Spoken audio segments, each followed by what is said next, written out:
ఈ రోజులలో సంఘాలు చెయ్యవలసినవన్నీ చేస్తున్నారు. సంఘములో ప్రార్థన చేస్తున్నాం, వాక్యము చదువుతున్నాం, ఉపవాసాలు ఉంటూ ఉన్నాం, మందిరానికి రెగ్యులర్ గా వస్తున్నాం అంటున్నారు కానీ గ్రహింపు లేదు. మందిరానికి వస్తున్నారు, ప్రార్థన చేసుకుంటున్నారు, ప్రార్థన చేయించుకుంటున్నారు, ఆయిల్ ఎలాంటి గానంగానే తలలు పెడుతున్నారు, అంత అయిపోతుంది. కానీ వాక్య సంపూర్ణత లేదు. వాళ్ళకి తెలియదు రక్షణ అంటే ఏంటిదో, వాళ్ళకి తెలియదు మారు మనసు అంటే ఏంటిదో, వాళ్ళకి తెలియదు బాప్తిజం అంటే ఏంటిదో. But they are coming to church, they have full attendance.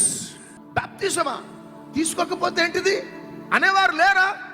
కొంతమంది అంటారు నేను కన్ఫర్మేషన్ తీసుకున్నానంటారు. ఎక్కడున్నదండి కన్ఫర్మేషన్ బైబిల్లో? కొంతమంది అంటారు చిన్నప్పుడే నేను బాప్తిజం తీసేసుకున్నా అంటారు. కొంతమంది పెళ్లిలోకి తీసుకుంటారండి బాప్తిజం.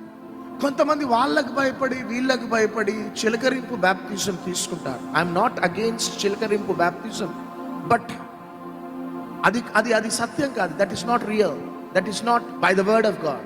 కానీ యేసుక్రీస్తు ప్రభు చిలకరింపు బాప్తిజం తీసుకున్నాడా? లేదు. యేసుక్రీస్తు ప్రభువే పాపము లేని వాడే యోహాను చేత యోర్దాను నదిలో బాప్తిజం తీసుకున్నాడు. దమస్కు మార్గంలో పట్టబడిన సౌలు ఇమ్మీడియట్ గా బాప్తిజం తీసుకున్నాడు. పౌలు అయిపోయినాడు. నువ్వు బాప్తిజం తీసుకుంటేనే నిర్ధారణ